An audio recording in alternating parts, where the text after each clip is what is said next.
Hello everyone. ముందుగా అందరికీ క్రోధీనామ సంవత్సర ఉగాది శుభాకాంక్షలు.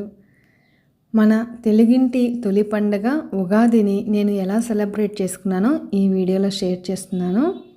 ముందుగా ఈరోజు నేను మొదటిగా చేసిన పని వినాయకుడిని మ్యూజికల్ థీమ్ ఉంటుంది కదా, మ్యూజికల్ థీమ్ ఐడల్స్ని నాకు గిఫ్ట్గా ప్రజెంట్ చేశారు. వాటినైతే నేను ఈరోజే ఓపెన్ చేశాను.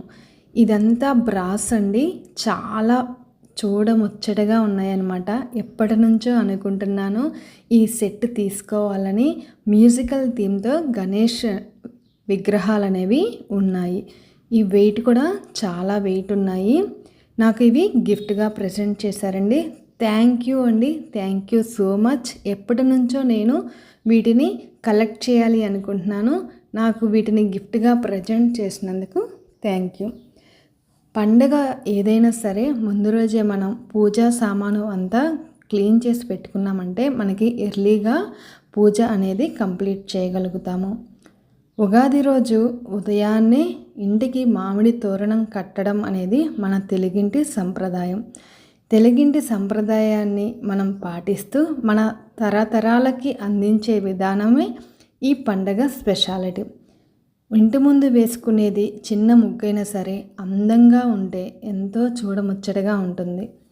ఉగాది పండుగ రోజు మనం నూతన వస్త్రాలు ధరించడం అనేది ఆనవాయితీగా వస్తుంది. ఉగాది పండుగ రోజైతే నేను ఈ శారీ అనేది కట్టుకుందాం అనుకుంటున్నాను. ఉగాది అనగానే నాకు నా చిన్నప్పటి రోజులైతే బాగా గుర్తొస్తాయండి. చిన్నప్పుడు ఉగాది రోజున ఉదయాన్నే నిద్రలేచి తలంటు స్నానం చేసి కొత్త బట్టలు ధరించి పూజారి వచ్చి ఉగాది పచ్చడి పెట్టే వరకు వెయిట్ చేసేవాళ్ళం. ఉగాది పచ్చడి తిన్న తర్వాతనే మేము ఏ పనైనా చేసేవాళ్ళం. ఇప్పటికీ నేను అదే ఫాలో అవుతానండి. ఉగాది రోజు ఉదయాన్నే పనులన్నీ ముగించుకొని ముందుగా ఉగాది పచ్చడి చేసి పూజ చేసుకున్నాక ఉగాది పచ్చడి నైవేద్యంగా స్వీకరించాకే మేము రోజు అనేది స్టార్ట్ చేస్తాము. ఈరోజు ఈ ఉగాది పచ్చడిని నేను మా పిల్లల చేత ప్రిపేర్ చేయించాను.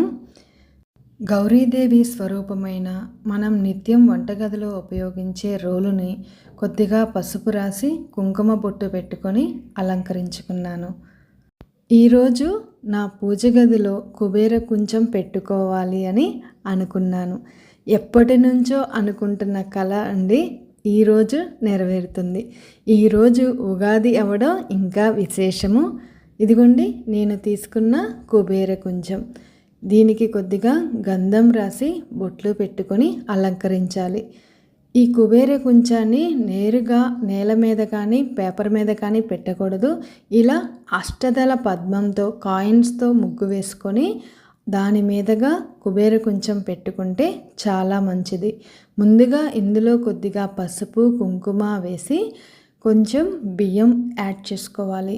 ఇందులోనే శంకు చక్రాలు, గవ్వలు, ముత్యం, నా దగ్గర ఉన్న పవిత్రమైన వస్తువులన్నీ వేసుకొని మరలా కొద్దిగా పసుపు కుంకుమ వేసుకొని బియ్యంతో నింపుకోవాలి. ఫైనల్గా మన దగ్గర బంగారం ఉంటే బంగారం కానీ వెండి ఉంటే వెండి ఏదైనా సరే ఇలా కుబేర కుంచంలో పెట్టుకొని పూజించుకోవాలి.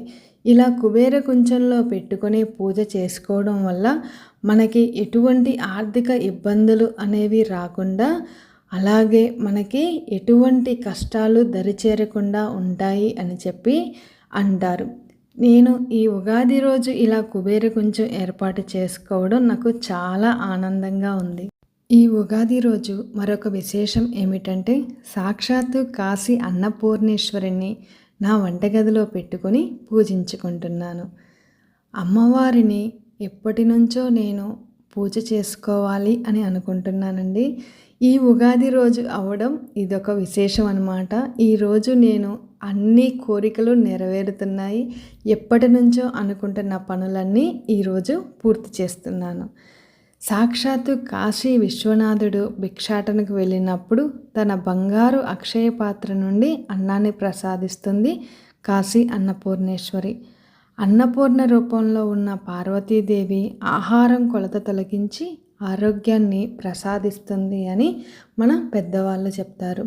అలాంటి అన్నపూర్ణాదేవిని మనం ప్రతిరోజు పూజ చేసుకొని మనం వంట చేసుకున్నట్టయితే ఆమె ఆశీస్సులు మనపై ఎప్పుడూ ఉంటాయి. మనం రోజూ చేసే పని వంట చేయడం. కుటుంబం మొత్తాన్ని ఆరోగ్యంగా ఉంచేది వంటగది.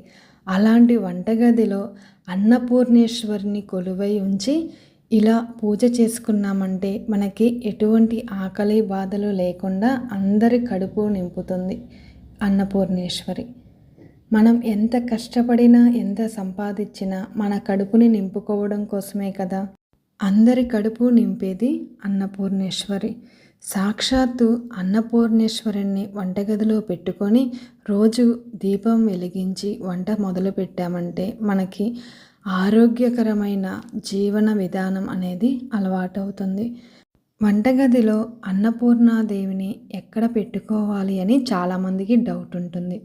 వంటగదిలో ఆగ్నేయం మూలన అనగా దక్షిణం తూర్పు మూలన ఆగ్నేయం మూలన అమ్మవారిని పెట్టుకొని ఆగ్నేయ దీపం వెలిగిస్తే చాలా మంచిది. ఓం శ్రీ అన్నపూర్ణేశ్వర్యై నమః.